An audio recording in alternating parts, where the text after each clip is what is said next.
నమస్కారం city news కి స్వాగతం. ఈనాటి వార్తా విశేషాలు. బాపట్ల జిల్లా వేడపాలెం మండలంలో సభ్య భారత్ వేడుకలు అత్యంత భక్తి శ్రద్ధలతో ఆధ్యాత్మిక వాతావరణంలో జరిగాయి. ఈ పవిత్ర రాత్రి సందర్భంగా ముస్లిం సోదరులు మసీదుల్లో ప్రత్యేక ప్రార్థనలు నిర్వహించారు. వేడపాలెంలోని అన్ని మసీదుల్లో ముస్లింలు ప్రార్థనలతో జాగరణ చేశారు. ప్రధానంగా చిన్న బజార్, ముబారక్ మసీద్, ఆబాద్ నగర్ మసీదులలో కార్యక్రమాలు ఘనంగా జరిగాయి. ముబారక్ మసీద్ ఖతీబ్ అహలే సున్నత్ మౌలానా అలావుద్దీన్ సాబ్షా భారత్ విశిష్టతను వివరించారు. సబ్ అంటే రాత్రి అని, భారత్ అంటే విముక్తి అని వివరించారు.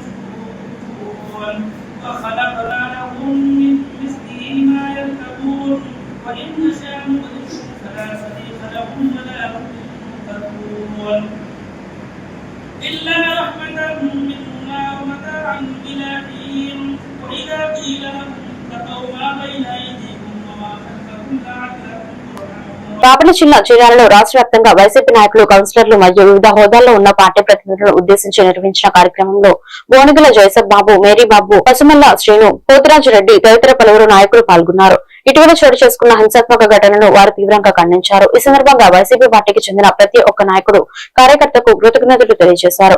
కూటమి ప్రభుత్వ నాయకులు ఇచ్చిన హామీలకు విరుద్ధంగా చంద్రబాబు నాయుడు, లోకేష్, పవన్ కళ్యాణ్లు ప్రజాస్వామ్యానికి విరుద్ధంగా రెడ్ బుక్ రాజ్యాంగంలో అమలు చేస్తున్నారని వారు విమర్శించారు.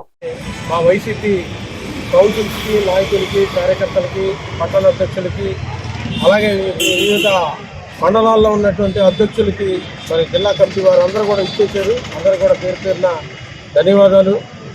ఈ రాష్ట్రంలో అందరూ కూడా తెలుసు, నిన్న అంబటి రాంబాబు గారు మరి సీనియర్ నేత, గతంలో ఎప్పుడో 40 ఏళ్ల క్రితమే ఎమ్మెల్యేగా చేసి, తర్వాత నెట్ క్యాప్ కార్పొరేషన్ చైర్మన్గా, అలాగే మంత్రిగా చేసి ఈరోజు మరి ఈ రాష్ట్రంలో రాజ్యాంగం నడుస్తుందా లేకపోతే బీహార్ పరిపాలన నడుస్తుందా అని చెప్పనేది అర్థం కావట్లేదు.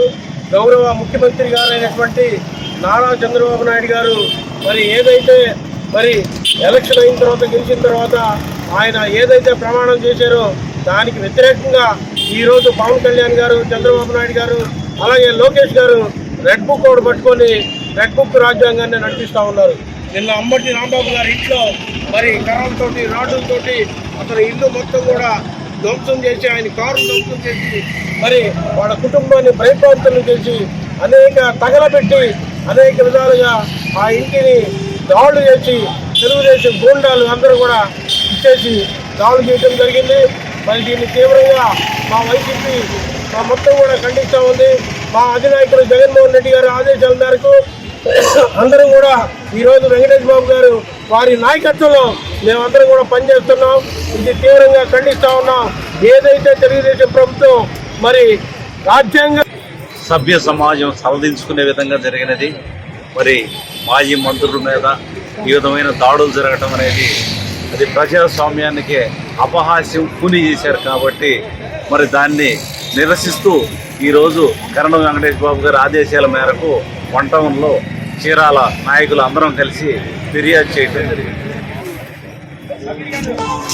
బాపట్ల జిల్లా చీరాల 1వ పోలీస్ స్టేషన్ లో డీఎస్పీ మొహమ్మద్ మొయిద్దీన్ విలేకరుల సమావేశం ఏర్పాటు చేశారు. ఈ సందర్భంగా ఆయన మాట్లాడుతూ, జనవరి 27వ తేదీన రైల్వే ఫ్లైఓవర్ బ్రిడ్జ్ పక్కన కారంచేడు మండల స్వర్ణగ్రామం శివాలయం బాజారుకు చెందిన కొండే త్రినాథ్ ని అత్యంత పాశవికంగా హతమార్చిన ముద్దాయిలను అరెస్ట్ చేయడం జరిగింది. ఈ నేరంలో 5 ముద్దాయిలను గుర్తించి అరెస్ట్ చేశాం. ఈ హత్యకు ప్రధాన కారణం అతనితో ఒక మహిళ అక్రమ సంబంధం ఉండటమే అని మా విచారణలో తేలింది. ఈ నేరంలో అందరినీ అదుపులోకి రిమాండ్ కు తరలిస్తున్నామన్నారు.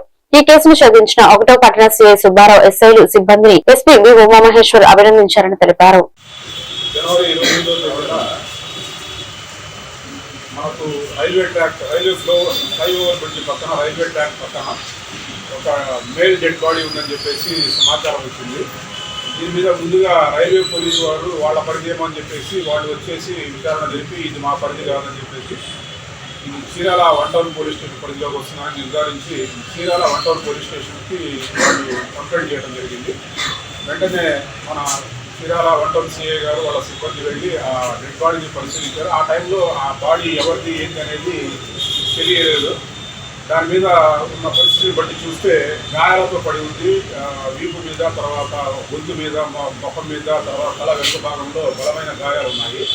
కాబట్టి ఇది ఖచ్చితంగా ఎవరో వ్యక్తులు మర్డర్ చేసి ఉంటారనే సమాచారంతో మనం ఆ కేసుని మర్డర్ కేసుగా కేసు రిజిస్టర్ చేసి బాడీని హాస్పిటల్కి పంపించడం జరిగింది. తర్వాత ఆ ఫొటోస్ని విరివిగా మన సోషల్ మీడియాలో సర్క్యులేట్ చేయడంతో ఈ బాడీని కారంచేడు మండలానికి చెందిన స్వర్ణ గ్రామానికి చెందిన బాడీ అని చెప్పేసి తెలిసింది. అప్పుడు ఈ కొండే హేమంత్ సన్న వెంకటేశ్వరరావు అనే అబ్బాయి వచ్చేసి ఇది తన తమ్ముడి బాడీ కొండే త్రినాథ్ అని చెప్పేసి చెప్పడం జరిగింది. గుర్తించాడు, ఆ బాడీని చూసి గుర్తించాడు. వెంటనే మనం ఆ ఇన్ఫర్మేషన్ మీద వర్కౌట్ చేస్తూ మన చీరాల 1 టౌన్ సిఐ గారు, అట్లాగే 1 టౌన్ ఎస్ఐ రాజ్యలక్ష్మి అండ్ వాళ్ళ స్టాఫ్ అందరూ కలిసి ఈ బాడీ ఇక్కడ ఎందుకు వచ్చింది, ఆ అబ్బాయి ఎక్కడెక్కడ తిరిగాడు, ఏంటి అనేది సమాచారంతో మొత్తం మన చీరాలుగా వెళ్ళిపోయాడు. తర్వాత ఈ విషయం మనకి ఇన్ఫర్మేషన్తో మనం ఈ కేసుని వర్కౌట్ చేయడం జరిగింది. వాళ్ళందరినీ కూడా మనం ఈరోజు అరెస్ట్ చేయడం జరిగింది. ఈ కేసులో మన చీరాల 1 టౌన్ సిఐ సుబ్బారావు, అట్లాగే women SI Rajyalakshmi, PSI Venkateswara Reddy, head constable Ramarao, Venkateswarlu, constables Raju, Bhaskar, Nagaraju, Brahmayya, Ravi మరియు హోంగార్డ్ అంకమ్మలతో 2-3 బృందాలుగా కూడా పెట్టడం జరిగింది. అట్లాగే మన చీరాల 2 టౌన్ ఎస్ఐ మీసాల వెంకటేశ్వర్లు, అట్లాగే ఇంకొల్లు ఎస్ఐ గారు, తర్వాత వాళ్ళందరినీ కూడా టీములుగా ఏర్పడి ఎంతో శ్రద్ధగా దర్యాప్తు చేస్తే కానీ ఈ కేసు అనేది ఒక కొలిక్కి రాలేదు. వాళ్ళందరినీ ఎస్పీ గారు అభినందించి వాళ్ళందరూ బాపట్ల జిల్లా చీరాల వాకర్స్ అసోసియేషన్ ఆధ్వర్యంలో మేడూరు శ్రీనివాస ఆర్థిక సహకారంతో రాధాకృష్ణ మందిరంలో పేదలకు అన్నదానం చేయడానికి 1000 రూపాయలు, గో సంరక్షణ సమితికి 1000 రూపాయలు, శ్రీకృష్ణ గోశాలకు 1000 రూపాయలు, రుద్రయాగ నిర్వహణకు 1000 రూపాయలు ఇవ్వడం జరిగిందని అధ్యక్షులు పోలిదాసు రామకృష్ణ తెలిపారు. ఈరోజు మన వాకింగ్ మిత్రుడు మేడూరు శ్రీనివాసరావు గారి పెళ్లి రోజు సందర్భంగా వారి దంపతులు ఇద్దరికి వాకర్స్ అసోసియేషన్ ఆధ్వర్యంలో హృదయపూర్వక శుభాకాంక్షలు తెలియజేస్తున్నాం. వారి పెళ్లి రోజును పురస్కరించుకొని ఈరోజు శ్రీకృష్ణ గోశాలకి 1000 రూపాయలు నగదు, అలానే గో సంరక్షణ సమితి వారికి 1000 రూపాయలు, అలానే అన్నపూర్ణశాలలో రాధాకృష్ణ మందిరంలో మరి పేదలకు అన్నదానం చేయడానికి 1000 రూపాయలు నగదు ఈరోజు అందజేస్తున్నారు. వారికి హృదయపూర్వక ధన్యవాదాలు, కృతజ్ఞతలు తెలియజేస్తున్నాం. వారు రాబోయే రోజుల్లో అనేక పెళ్లి రోజులు మన మధ్య నవ్వుతూ సంపూర్ణ ఆయురారోగ్యాలతో, అష్టైశ్వర్యాలతో, సిరి సంపదలతో, భోగభాగ్యాలతో జరుపుకోవాలని వారిని మనస్ఫూర్తిగా మనం కోరుకుంటా ఉన్నాం. ఇంకొక వాకింగ్ మిత్రుడు తిరుమల శెట్టి లక్ష్మీ ప్రతాప్ గారి పుట్టినరోజును పురస్కరించుకొని ఆయన కూడా ఏదన్నా కార్యక్రమానికి ఉపయోగించుకోమని 2000 రూపాయలు డొనేషన్ ప్రకటించారు. వారికి కూడా హృదయపూర్వక ధన్యవాదాలు, కృతజ్ఞతలు. NH 216 హైవే పక్కన ఉన్న 11 kV విద్యుత్ ఫ్లవర్ కంచితో అల్లుకుపోతుంది. హైవే 216 నుండి చినగంజం లిఫ్ట్ ఇరిగేషన్ కు వెళ్తున్న దారి వెంట ఉన్న ఫ్లవర్ కంచితో అల్లుకుపోతుంది. వర్షాలు కురిస్తే విద్యుత్ వైర్లకు తాకి ప్రమాదం కలుగుతుంది. హైవే పక్కన అవడంతో రోడ్డుకు ఇరువైపులా వరి పంట పొలాలు ఉన్నాయి. నిత్యం పనిచేసే కూలీలు ఈ పొలాల్లో పనులు చేస్తుంటారు. టవర్ పక్కనే పెట్రోల్ బంక్ దాబా ఉండటంతో వాహనదారులు వస్తుంటారు. విద్యుత్ అధికారులు స్పందించి టవర్ కి అల్లుకుంటున్న కంచెను తొలగించాలని ప్రజలు అంటున్నారు.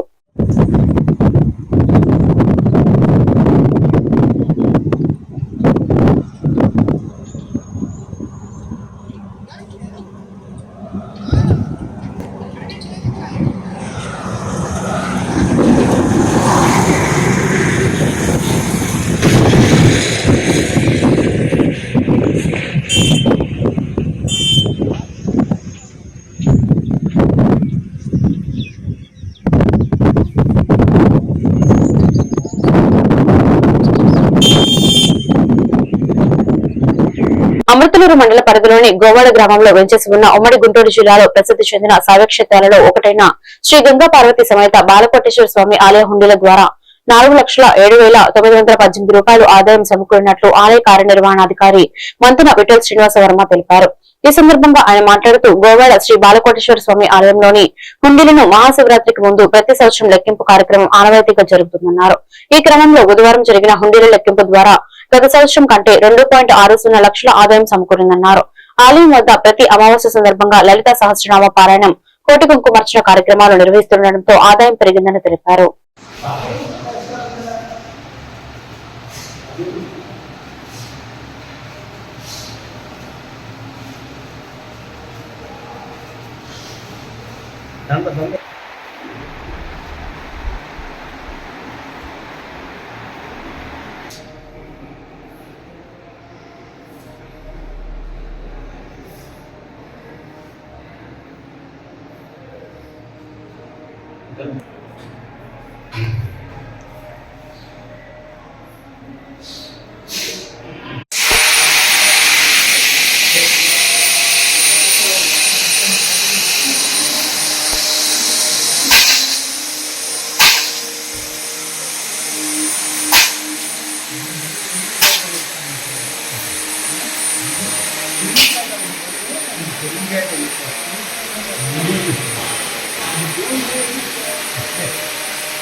ఓకే.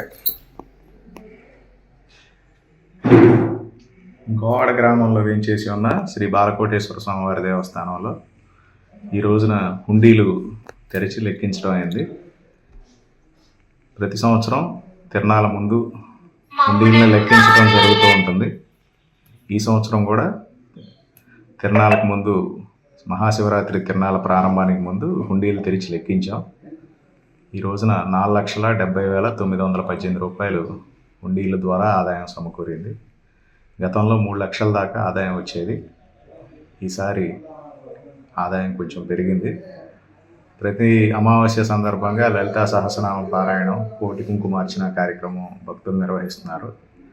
గడిచిన 6 నెలలుగా ఈ కార్యక్రమం జరుగుతుంది. అందుమూలంగా ఆదాయం పెరిగి ఉండవచ్చని మేము భావిస్తున్నాం. ఓం నమః శివాయ. బాపట్ల జిల్లా చీరాల రోటరీ భవనంలో కేంద్ర బడ్జెట్ 2026 సందర్భంగా డాక్టర్ తాడివలస దేవరాయు విలేకరుల సమావేశం ఏర్పాటు చేశారు. ఈ కార్యక్రమంలో రాష్ట్ర అధికార ప్రతినిధి దర్శనపు శ్రీనివాస్ పాల్గొన్నారు. ఈ సందర్భంగా ఆయన మాట్లాడుతూ కేంద్ర బడ్జెట్ ను రాష్ట్రాలకు విడదీసి చూడడం సబబు కాదన్నారు. దేశ అభివృద్ధి ప్రకారమే బడ్జెట్ రూపొందించడం జరిగిందని తెలిపారు. ఈ కార్యక్రమంలో బీజేపీ జాతీయ కౌన్సిల్ సభ్యుల మువ్వల వెంకటరమణ, జిల్లా కార్యదర్శి కోట్ల వెంకటరామకృష్ణ తదితరులు పాల్గొన్నారు.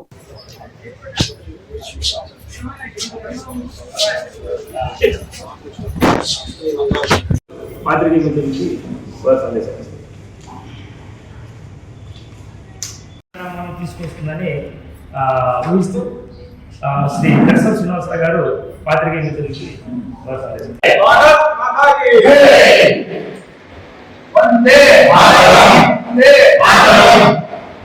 Bharatiya Janata party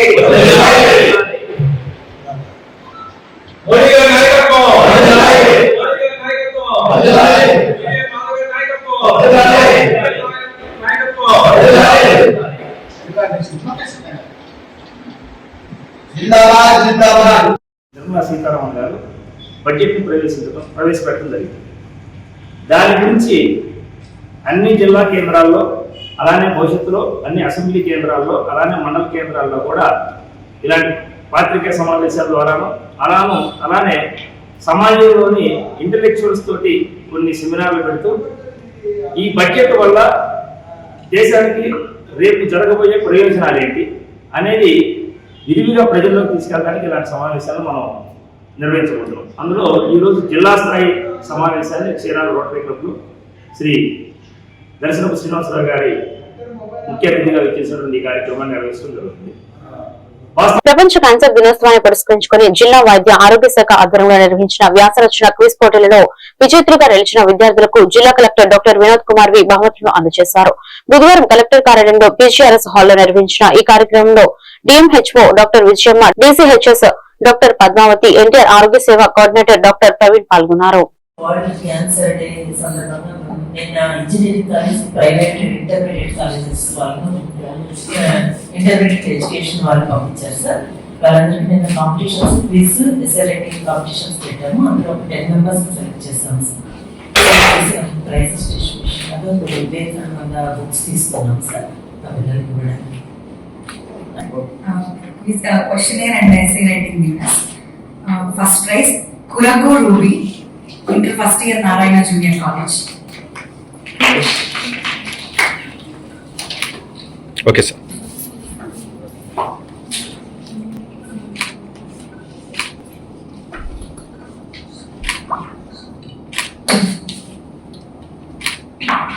Junior College.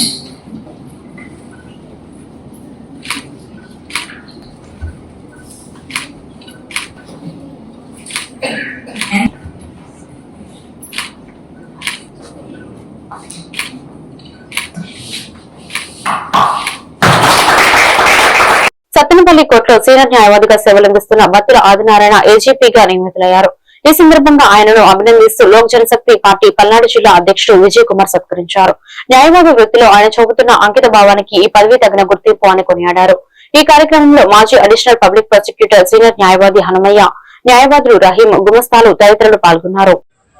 ఈరోజు మరి పల్నాడు జిల్లా సత్తెనపల్లిలో మరి సీనియర్ న్యాయవాది, అలాగే కాపు సంఘం జిల్లా నాయకులు, అలాగే మరి ఈ యొక్క పల్నాడు జిల్లాలో రాష్ట్ర వ్యాప్తంగా సుప్రసిద్ధులు మరి బత్తుల ఆదినారాయణ గారికి మరి సత్తెనపల్లి 2 కోట్లకు సంబంధించి ఏజీపీగా ఇవ్వటం మరి శుభపరిణామం. దీనిని మరి లోక్ జనశక్తి పార్టీ ఆధ్వర్యంలో ఈరోజు మేము సన్మానం చేస్తా ఉన్నాం. మేము ఈ సందర్భంగా ఈ యొక్క మరి ఆదినారాయణ గారికి ఒక విన్నపం చేస్తా ఉన్నాం. మరి సత్తెనపల్లి కోర్టు పరిధిలో చాలా మంది జూనియర్ న్యాయవాదులు ఉన్నారు. వారికి సరైన ప్రాక్టీస్ లేక ఇబ్బంది పడుతూ ఉన్నారు. వారికి ఉండటానికి కూడా సరైన నివాసం కూడా లేదు. కనీసం మీ ఆధ్వర్యంలో మీ జన్యులైనా సరే జూనియర్ న్యాయవాదులకి 2 సెంట్లైనా మీరు ప్రభుత్వంతో మాట్లాడి, ఎమ్మెల్యే గారితో మాట్లాడి, ప్రభుత్వంతో మాట్లాడి ఇప్పించాలని చెప్పేసి సందర్భంగా నేను ఒక మనకి సూచన చేస్తా ఉన్నాను. అదేవిధంగా కక్షిదారులకి ప్రభుత్వానికి మధ్య ఏదైనా వాదన జరిగేటప్పుడు ప్రభుత్వం యొక్క వాదనని బలంగా వినిపించి ప్రభుత్వం యొక్క విజయం దిశగా వెళ్ళేలాగా ఉండాలని చెప్పేసి సందర్భం తెలియజేస్తూ ఈ యొక్క న్యాయవాది వృత్తిని, అలాగే దాదాపుగా 40 సంవత్సరాలు బత్తుల ఆదినారాయణ గారు ఏ విధంగా మరి పదవి గురించి కానీ మిగిలిన అంశాలు మాట్లాడారు. ఒక వ్యక్తి ఒక వృత్తిని నమ్ముకొని ఉంటే ఉన్న స్థితి నుంచి ఉన్నత స్థితికి ఎలాగ ఎదుగుతారనేది బత్తుల ఆదినారాయణ గారు ఒక ఉదాహరణ. మరి ఈ వృత్తిలో నమ్ముకొని మన నిరుపేద మధ్యతరగతి వాళ్ళకు కూడా కక్షిదారులకు అందుబాటులో ఉంటూ ఈ వృత్తిని నమ్మకంగా ఉంటూ సుదీర్ఘకాలంగా దీంట్లో ప్రయాణం చేశారు. మరి ఇక్కడ ఉన్నటువంటి శాసనసభ్యుల వారి వల్ల, మరి పెద్దల వల్ల కూడా మరి ప్రభుత్వ న్యాయవాదిగా ఇక్కడ ఉన్నటువంటి 2 న్యాయస్థానాల్లో మరి రావటం అనేది మా అందరికి కూడా మరి మంచి పరిణామంగా తీసుకున్నాం. అట్లానే ఏదైనా కానీ ఒక పార్టీలో కానీ వృత్తిలో కానీ నమ్ముకుంటే ఏ విధమైనటువంటి ఫలితాలు వస్తాయి అనేది బత్తుల ఆదినారాయణ గారు కూడా ఒక ఉదాహరణగా తీసుకుంటూ నిరుపేద మధ్య తరగతికి వాదనలకి గతంలో ఎట్లాగైతే వ్యక్తిగతంగా చేశారో ప్రభుత్వ పరంగా అదే పల్నాడు జిల్లాలోని ప్రసిద్ధ పుణ్యక్షేత్రం కోటప్పకొండ త్రికోటేశ్వర స్వామి ఆలయ సన్నిధిలో మహాశివరాత్రి పర్వదినం పురస్కరించుకుని జరుగుతున్న తిరునాళ్ల ఏర్పాట్లను దేవాదాయ శాఖ మంత్రి ఆనం నారాయణరెడ్డి, మంత్రి గొట్టిపాటి రవికుమార్, ప్రభుత్వ చీఫ్ విప్ జీవి ఆంజనేయులతో కలిసి బుధవారం పరిశీలించారు. ముందుగా త్రికోటేశ్వర స్వామిని దర్శించుకుని ప్రత్యేక పూజలు నిర్వహించారు. అనంతరం అధికారులతో కలిసి కొండపై జరుగుతున్న వివిధ అభివృద్ధి పనులు, భక్తుల కోసం చేస్తున్న ఏర్పాట్లపై క్షేత్రస్థాయిలో పర్యవేక్షించారు. జిల్లా collector Krithika Shukla, DCCB chairman Makkena Mallikarjunarao తదితరులు పాల్గొన్నారు.